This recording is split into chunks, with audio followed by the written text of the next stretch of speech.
sən hər gecə başqasının yatağında yatırsan, oğlunun gözlərinə baxıb yalan deyirsən. Yalan deyirsən.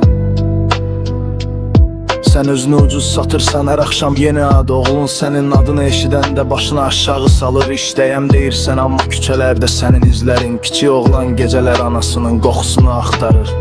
Ata-ana sənin haqqında xəyal qurur hələ. Qardaşın, bacın səni qorumaq istəyir, amma bilmirlər. Sənin hər addımın altında ailənin qəbri. Oğlun böyüyəndə sənin xatirənə tüpürəcək. Bax görərsən. Bax görərsən.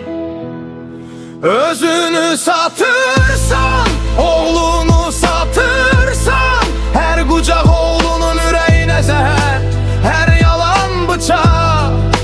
Ailəni qurban verirsin ucuz həzzə görə. Oğlun böyüyəndə deyəcək, bu qadın mənim anam deyil.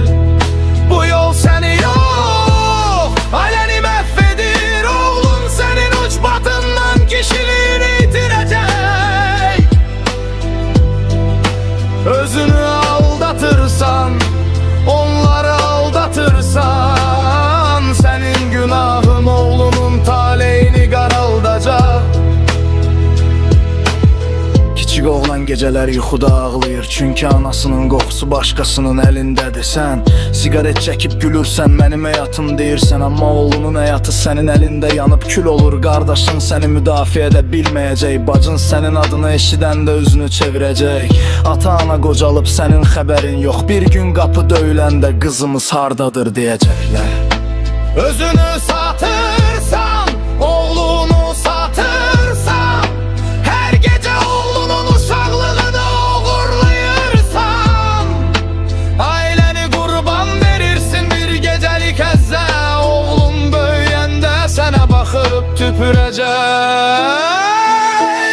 Oğlun sənin üçün yaşayır, sən isə özün üçün ölürsən.